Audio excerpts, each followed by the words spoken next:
À toi la louange et la gloire, Seigneur.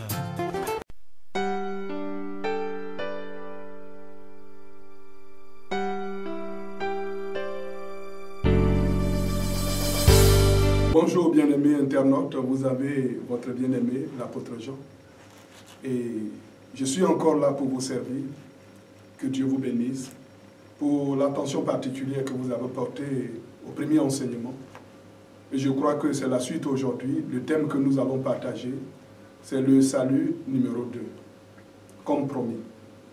Et nous ne pouvons le faire sans que nous confions toutes choses dans la main de notre Dieu. Seigneur, nous te bénissons, nous te glorifions, nous t'élevons. Père éternel, voici encore ton peuple mobilisé pour comprendre les choses cachées du royaume. Et mon désir le plus ardent, c'est que, Papa, des âmes soient sauvées, que le voile quitte enfin, que nous puissions avoir accès au royaume. Au nom de Jésus, je me soumets complètement à l'autorité du Saint-Esprit, car ce n'est pas ma gloire que je recherche, mais je recherche ta gloire. Amen. Nous avons ensemble partagé le salut, à savoir, comme on l'avait dit, le salut n'est pas le plan d'un homme. C'est Dieu qui a eu le désir, le fardeau de sauver l'humanité. Moïse était un instrument dans la main du Seigneur pour que le peuple d'Israël sorte de l'Égypte.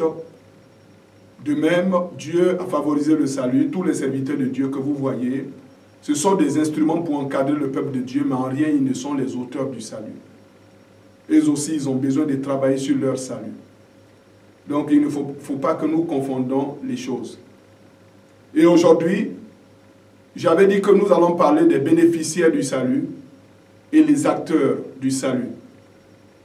Vous savez, ce ministère sur lequel je suis, c'est Actes chapitre 26 à partir du verset 16, où la Bible dit « Je t'ai pris du milieu de ce peuple vers qui je t'envoie, afin que tu leur ouvres les yeux pour qu'ils passent des ténèbres à la lumière, la puissance de Satan à Dieu. » Et la Bible va plus loin en disant « Or, la vie éternelle, c'est qu'ils te connaissent, toi, le seul vrai Dieu, et celui que tu as envoyé, Jésus-Christ. » J'avais dit que l'ignorance est le plus grand démon. Quand les yeux sont fermés, nous marchons comme des aveugles. Quand les yeux sont fermés, nous croyons que notre salut se trouve dans une église, se trouve dans un prophète, dans un pasteur. Nous suivons ce mouvement dans lequel la parole de Dieu n'est plus la seule autorité, mais des miracles par-ci, par-là. Or, un miracle qui n'est pas soutenu par les Écritures, ou la vie d'un homme de Dieu qui n'est pas soutenu par les Écritures, c'est qu'il y a une grosse parenthèse. Parce que nous sommes tous soumis à l'autorité de la parole de Dieu. Les chrétiens de Béréé ne prenaient pas la parole comme des paracétamol qu'ils avalaient à longueur de journée, mais l'apôtre Paul, l'homme le plus loin de l'histoire, quand il prêchait, l'homme dont son ombre guérissait, quand il prêchait, ces chrétiens examinaient toutes les paroles qu'il disait pour voir si c'était conforme à la Bible. On est ensemble. Et moi, ma part, c'est d'instruire. Et je voulais que tu aies ta Bible et quelque chose pour prendre note aussi. Amen. Et notre thème va continuer avec Hébreux chapitre 9, verset 17, que je lis dans cette version. La Bible dit, je lis dans la version La Parole Vivante. Et je vais lire dans la version tout à l'heure, Louis II. La Bible dit, en effet, lorsqu'il est question de testament, il faut avant tout produire la preuve que le testateur est mort. Car un testament entre seulement en vigueur après le décès de la personne qui l'a établi. Un testament rentre en vigueur après le décès de la personne qui l'a établi. Dans cette version, la Bible dit, en effet, là où il y a un testament, il est nécessaire que la mort du testateur soit constatée. Un testament n'entre en vigueur qu'en cas de décès, puisqu'il n'a aucun effet tant que le testateur vit.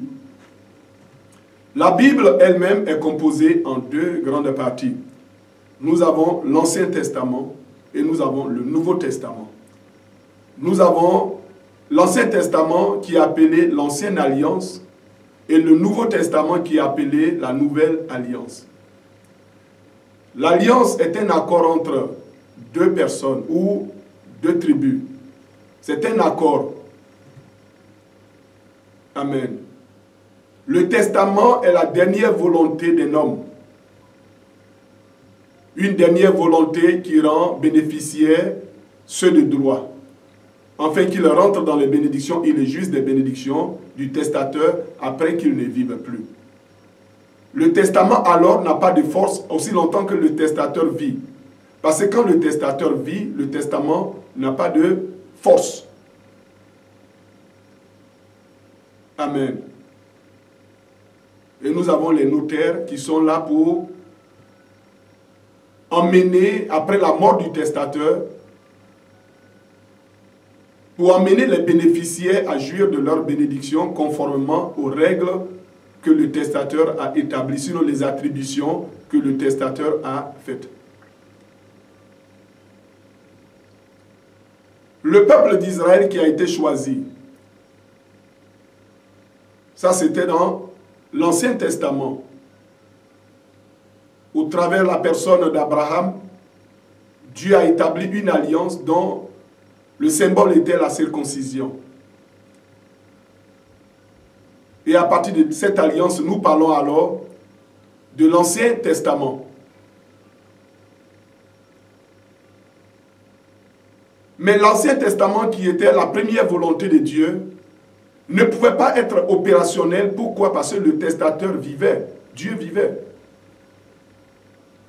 Il fallait que la mort de Dieu soit constatée pour que son testament soit à la disposition des bénéficiaires.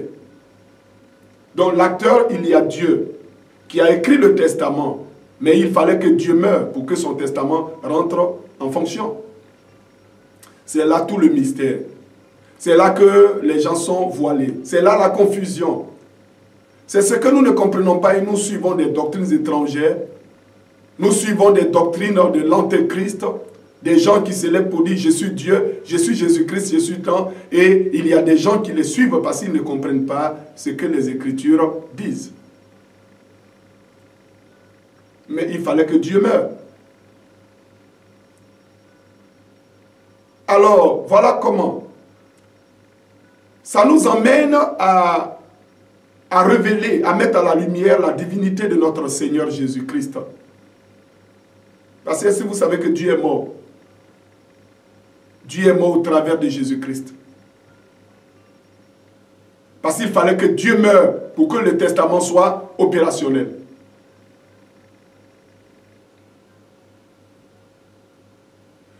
Je développe encore ce facteur qui va nous emmener à comprendre la divinité de notre Seigneur, 100% homme. Parce qu'il fut homme, mais 100% Dieu. Amen. La Bible me dit, et je veux qu'on suive vraiment cet enseignement, la Bible me dit, une vierge qui se trouvait là où il fallait, par le biais du Saint-Esprit, c'est-à-dire Dieu le Saint-Esprit, le souffle, c'est-à-dire l'œuf a été déposé dans les seins de Marie. Et Marie est tombée enceinte et elle a enfanté un fils qu'on appelait Jésus, 100% homme. Mais quand je pars dans le livre de la Genèse, quand Dieu a créé toutes choses, il a créé chaque chose par son espèce. Il y a ce qu'on appelle l'espèce végétale. Il y a l'espèce animale. Il y a l'espèce marine. Les poissons et autres. Il y a la volaille, les oiseaux, tout. Il y a l'espèce angélique. Ça, c'est dans la catégorie des anges. Et il y a l'espèce humaine. Ça, c'est nous, les hommes. Mais pour être dans l'espèce humaine, il faut naître de l'homme et la femme. Parce qu'un animal ne peut pas coucher avec une femme pour avoir un enfant, un homme. Non, c'est impossible. Tout a été catégorisé. Les plantes, les animaux, même les animaux dans leur espèce. Un animal d'une autre espèce, c'est-à-dire, je peux dire qu'un chien ne peut pas coucher avec un loup et avoir un enfant. Non, c'est impossible. Quand Dieu a fait toutes choses, il a fait toutes choses par catégorie. Alors je reviens à cette simple logique. Notre Seigneur, de l'Esprit, il est descendu dans les seins d'une femme. Elle est tombée enceinte et elle a accouché. Il était 100% homme parce que tous les éléments, toutes les entités qui fait de nous des humains, à savoir l'esprit, l'âme et le corps, Jésus avait l'esprit, l'âme et le corps. Et la constitution du corps, il y a les os, il y a le derme, l'épiderme, tous ces facteurs, le sang qui circule, les os, la charpente osseuse. Jésus avait tout ce qui était humain. Alors il était homme à 100%.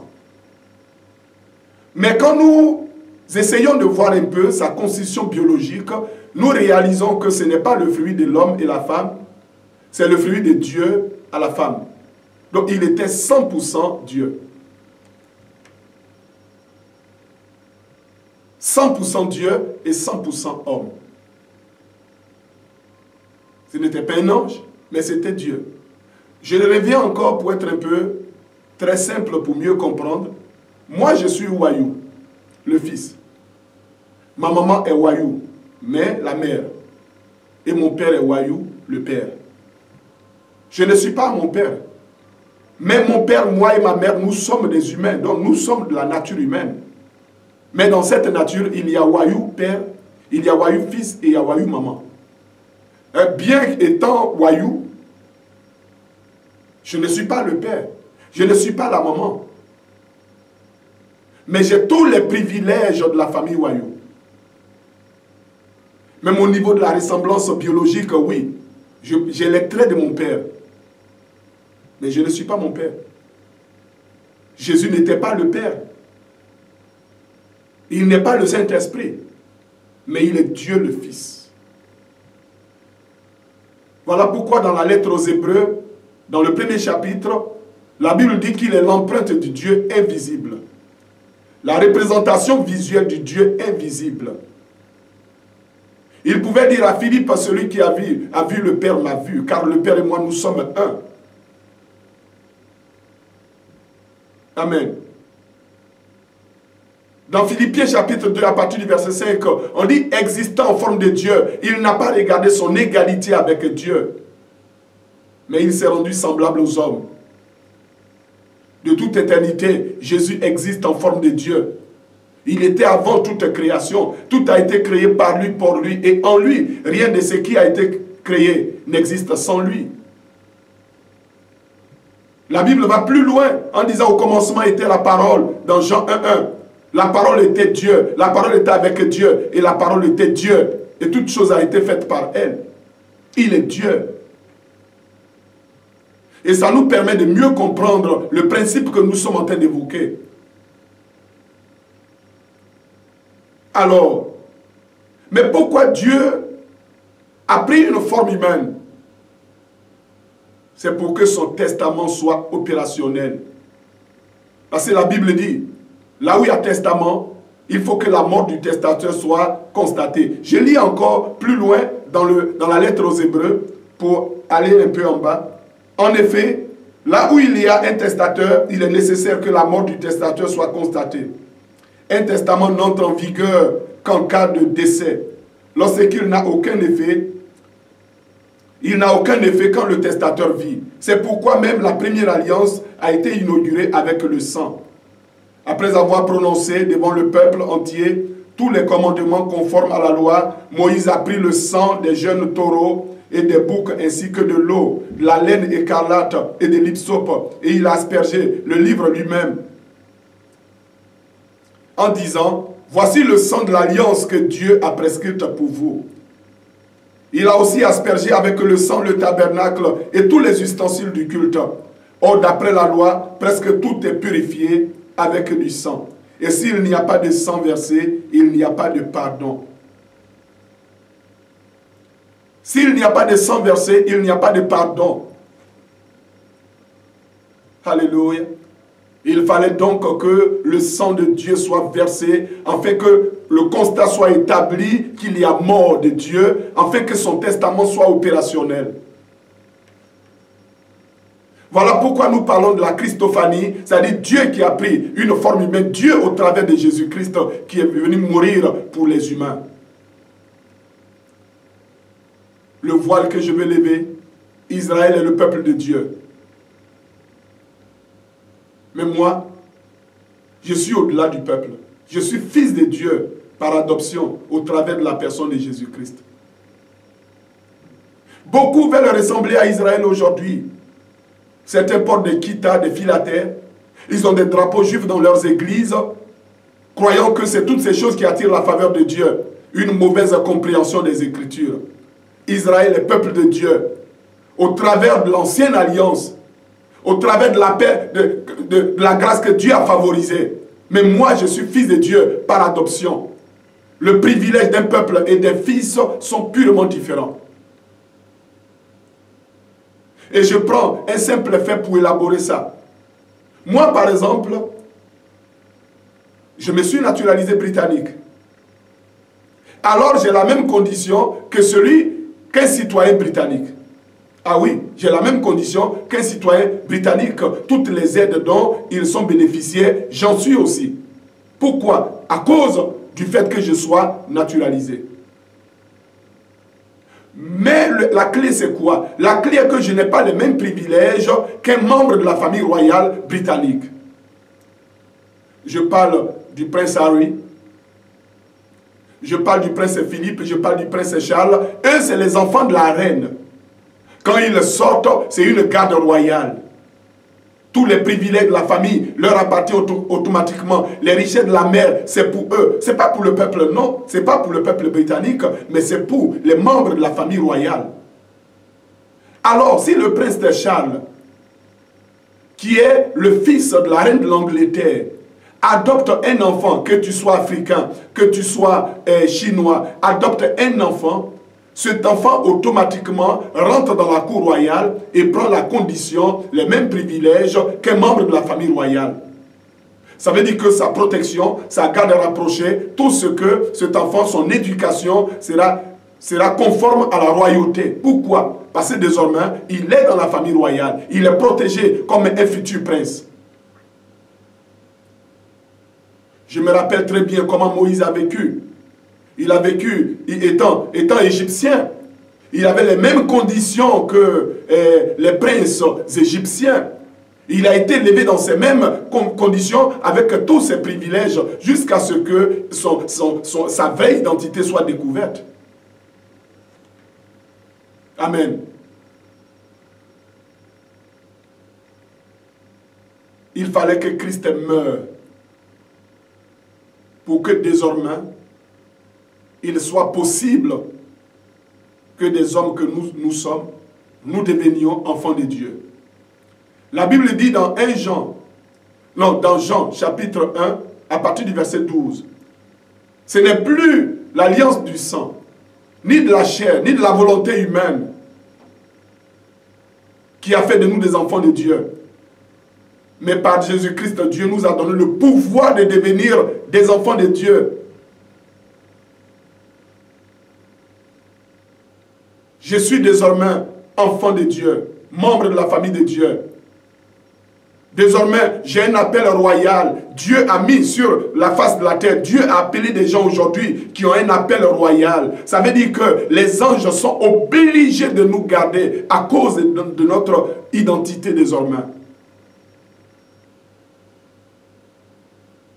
Quand Christ est mort à la croix, il a permis que les bénédictions de Dieu soient à notre disposition. Ça veut dire que désormais, étant membre de la famille royale, la maladie n'a pas de pouvoir sur moi.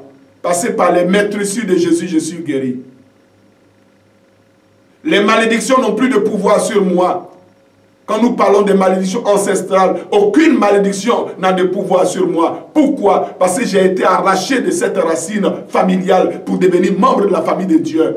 Même mes parents n'ont plus cette autorité diabolique sur moi, jamais de la vie. Quiconque se lève contre moi tombera sous mon pouvoir. Pourquoi? Parce que désormais, je suis membre de la famille de Dieu. Amen. De pauvre qu'il est devenu pauvre pour que je sois riche.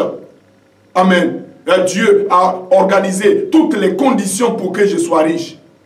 Je n'ai pas besoin de donner 1000 euros par ici, 1000 euros par là, répondre à ces marchands d'illusions, acheter des draps rouges, tout, pour que je sois riche. Non, c'est de l'anarque.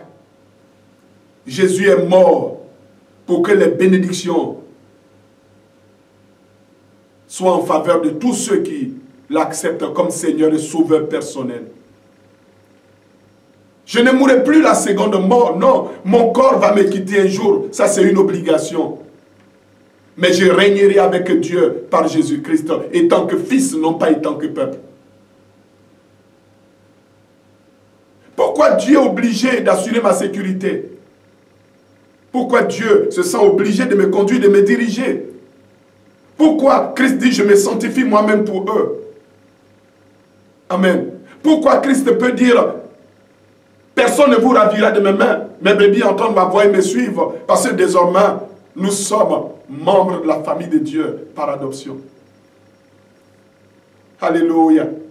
Et la mort, ta mort, si tu mourais d'une manière prématurée, cela serait une perte pour le royaume. Parce que tu es un membre de la famille royale. De même que les terroristes frappent le peuple et c'est fini. Bon, on en parle, on est désolé. Mais si les terroristes frappent un membre de la famille royale, c'est une grande victoire de leur côté. Alors le peuple s'organise à assurer la sécurité de la famille royale. De même aujourd'hui, notre sécurité est assurée. Les acteurs du salut, il y a Dieu. Et les bénéficiaires, c'est toi et moi qui avons accepté Jésus comme Seigneur et Sauveur personnel. Nous avons un privilège qui est supérieur à ce qu'Israël avait. Parce que nous sommes fils de Dieu. Dieu a pris une forme humaine et il est mort. La Bible dit, quand je prends la lettre aux Philippiens, je vais lire un passage, gloire à Dieu. Chapitre 2. Voyez un peu. Le Christ de l'origine fut d'essence divine dans la parole vivante. Un avec le Dieu saint. Il avait sa nature, sa gloire, sans mesure, ses attributs divins. Loin de mettre sa joie à trouver une proie dans son égalité avec le Dieu suprême, il s'abaissa lui-même avec humilité.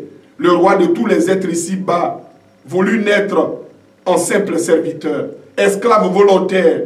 Il a vécu sur terre, sans éclat, sans honneur. Homme parmi les hommes, il fut ce que nous sommes. En tout semblable à nous, humble et sans apparence. Dans son obéissance, il alla jusqu'à la croix. Il humilia son âme jusqu'à la mort infâme d'un criminel en croix. Au trône de lumière, il fut pour Dieu son Père, élevé, roi des rois. À lui, honneur suprême, couronne, diadème et sceptre tout-puissant. Jésus, nom qui surpasse dans le temps et l'espace tous les noms existants. Nom qui surpasse dans le temps et l'espace tous les noms existants. Dis-moi le nom des mortels et je dirais que le nom de Jésus est au-dessus de ce nom. Aucun nom, aucun mortel ne peut se comparer à Jésus. Il est Dieu. Les forces de la nature lui sont soumis. Et c'est celui-là qui a payé le prix pour que je sois sauvé. Voilà pourquoi je ne crains pas les ténèbres. Je ne crains pas Satan. Je suis un membre de la famille royale et les anges de Dieu sont obligés d'assurer ma sécurité. Les enfants de Dieu doivent comprendre ce qu'ils sont, leur identité, afin de briller comme la lumière dans ce monde. Nous ne sommes pas n'importe qui. Au travers de nous, Dieu veut manifester la plénitude de sa gloire à cette humanité qui périt. Je veux que nous ouvrons les yeux. Je ne veux pas que nous marchions comme les esclaves. Je ne veux pas que nous marchions comme les mendiants. Je ne veux pas que nous marchions comme des serviteurs, mais des fils qui ont autorité, pouvoir sur les forces des ténèbres.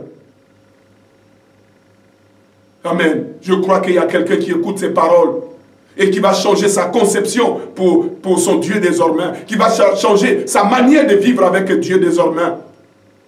Et le peuple de Dieu croupit sous le poids de la servitude. Pourtant, ils appartiennent au Dieu qui n'a jamais fléchi ses genoux devant l'adversité. Mais au nom de Jésus, tout genou fléchit dans les cieux, sur la terre et sous la terre. Et la Bible dit, devant Jésus le Maître, un jour devront paraître hommes, anges, démons, dans les cieux, dans le monde, sous la terre et sous les ondes. Tous genoux fléchiront. En Maître, tous l'acclament. Toute bouche proclame Jésus-Christ Seigneur à la gloire du Père. Le ciel, l'enfer, la terre exaltent le vainqueur. Le ciel, l'enfer, la terre exaltent le vainqueur qui est notre Sauveur, Jésus-Christ de Nazareth. Qui est comme lui? À qui pouvons-nous comparer Jésus-Christ? Il n'a pas de semblable. Je vais encore lire. Alléluia. Il nous a délivrés du pouvoir des ténèbres et nous a transférés dans le royaume de son Fils bien-aimé. Étant unis à lui, Nous sommes rachetés de notre servitude. Alléluia. Nous recevons ainsi le pardon des péchés. Ce Fils est l'image du Dieu que nul ne voit. Donc le premier-né de toute création. Il a la primauté sur toute créature. En lui, tout fut créé, dans les cieux et sur la terre. L'univers tout entier, l'esprit et la matière. Trône et seigneurie, autorité, puissance, oui. Par lui et pour lui, tout a été créé. Il était déjà là, bien avant toute chose. Par lui, tout l'univers est maintenu en vie. L'Église est son corps. Lui seul en est la tête. Origine et principe. Il est le premier-né, ressuscité des morts. C'est en lui que commence une nouvelle humanité partout et en toutes choses. Il est au premier rang. Car Dieu l'a déclaré. Toute la plénitude demeure en lui. Alléluia. Lui seul réconcilie l'univers avec Dieu, dans les cieux et sur la terre. Alléluia. Dieu fait régner la paix par le sang que son Fils Jésus a versé à la croix. Quelle gloire, quelle grâce, quelle faveur. Alléluia. Quel privilège. Et je sais que je vais régner aux côtés d'Abraham. Je vais régner aux côtés de Paul. Oui, je le sais. Alléluia. Dieu vient prendre des gens qui sont éclairés, non pas des gens qui sont aveugles. Dieu vient prendre des gens qui connaissent leur identité, des gens qui n'ont pas cru en Dieu à cause de leur ventre, mais des gens qui ont cru en Dieu et qui ont fait des investigations par rapport au salut, afin de comprendre ce dans quoi ils sont engagés, afin de manifester la lumière. Il dit, je suis venu étant que la lumière dans ce monde, afin que ceux qui me suivent ne marchent pas dans les ténèbres, mais qu'ils aient la lumière de la vie. Le désir de Dieu, c'est que la lumière soit manifestée au travers de ta vie. Changeons notre manière de servir Dieu. Changeons notre conception erronée, faussée que nous avons de la personne de Christ et de la personne de Dieu. Amen. Que Dieu nous bénisse. Pour ceux qui ne connaissent pas le Seigneur, qui regardent cette vidéo, pour ceux qui avaient compromis leur position devant le Seigneur, vous allez faire cette prière après moi. Dis avec moi, Seigneur, je te bénis pour cet enseignement. J'étais aveugle, mais je vois. Je n'avais pas compris les choses comme ça. J'ai toujours marché comme un ennemi de la croix. J'ai toujours marché avec un fardeau. Mais aujourd'hui, je suis un homme libre. Les bénédictions de la croix m'appartiennent. Et par Jésus-Christ, je reçois ma guérison. Au nom de Jésus-Christ de Nazareth. De par sa mort, il a pris ma pauvreté. De par sa mort, il a pris mes malédictions. Par sa mort, il a pris mon rejet. Pour que je sois accepté par Dieu. Pour que j'aie une communion vivante avec Dieu. Que le nom du Seigneur soit béni. Au nom de Jésus-Christ. Sois béni. Que la grâce soit sur toi et sa famille. Et comme je te dis, je te donne rendez-vous. Après tout ce que tu as écouté, retrouvons-nous au ciel. Parce que ces révélations ne peuvent que t'affermir dans la foi, ne peuvent que t'accorder la grâce de travailler sur ton salut, afin que demain, on se voie au ciel. Que Dieu vous bénisse. Et la prochaine vidéo viendra. Nous allons encore voir quel thème nous allons développer. On est ensemble. Amen. Pour toutes vos questions concernant le sujet que vous avez regardé, pour toute demande d'assistance et de prière, soyez libres de nous écrire à cette adresse révélation de Jésus-Christ 26@gmail.com. Vous pouvez aussi vous joindre à nous dans un souci de connaître Dieu et d'être encadré au 5 rue Andoc, 34 500 Béziers. Demeurez bénis.